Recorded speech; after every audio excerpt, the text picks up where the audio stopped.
Umar radiallahu anhu says, when Abu Bakr became Khalifa, this is extremely beautiful by the way. I want you to actually put yourself in Medina right now. You live there, Abu Bakr is the Khalifa. He leads the Salah, he leads the prayer. He said every day after Fajr, Abu Bakr radiallahu anhu would go in an opposite direction of his house and he would go deep into the desert. I was very curious, right? What does he do out there? So Umar radiallahu anhu said, I'd watch him every single day. Go to Salat al-Fajr and then Abu Bakr does not return home. He just walks far away into the desert. So he said, every day I'd wonder, ila ayna yakhruj? Where does he go? Where does he go? Where does he go? He said, one day I said to myself, la atba'anna. That's it. I'm going to go follow him and find out what he's doing.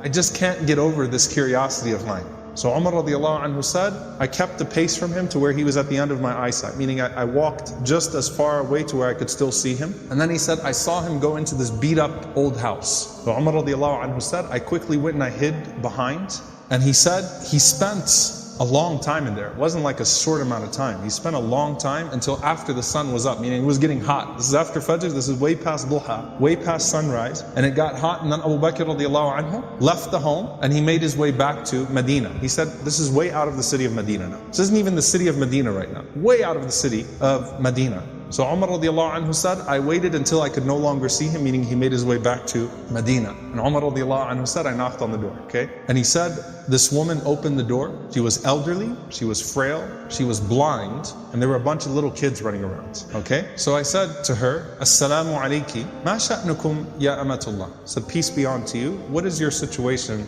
O servant of Allah? And she said that I am a blind woman, and I have no one to take care of me, and I also have these orphans with me. You know, and the implication, Allahu A'lam, her kids died, left behind, these are her grandchildren, or these were orphans. Somehow, it's her, and it's some orphan children. And she says, I have no one to take care of me, and these orphans. Umar radiallahu anhu said, who is that visitor that comes to you every single day? The answer, she says, I don't know who he is. La yuthkar li ismuhu abada. He never once shared his name with me. He never bothered to tell me his name. Umar radiallahu anhu said, well, what does he do? قالت جزاه الله خير. She said, may Allah reward him. Every morning he comes. Listen, by the way, she details it. She says, he cleans my home. He washes our clothes. He grinds our wheat. He bakes our bread. He cooks our breakfast. And then he leaves. Subhanallah. Think about that. If this was the only narration we had about Abu Bakr, it's incredible.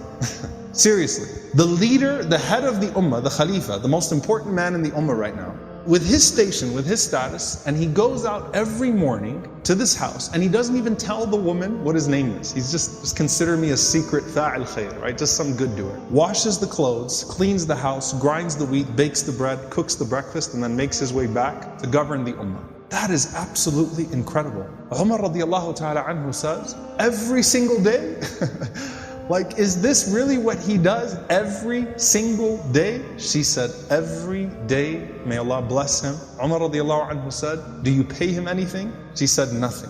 Umar radiallahu ta'ala anhu started to cry and he said, أَتَعَبْتَ الْخُلَفَاءَ بَعْدَكَ يَا أَبَا بَكْرِ. You have exhausted every successor of yours, O Abu Bakr. You've exhausted us. Anyone that comes after you is exhausted.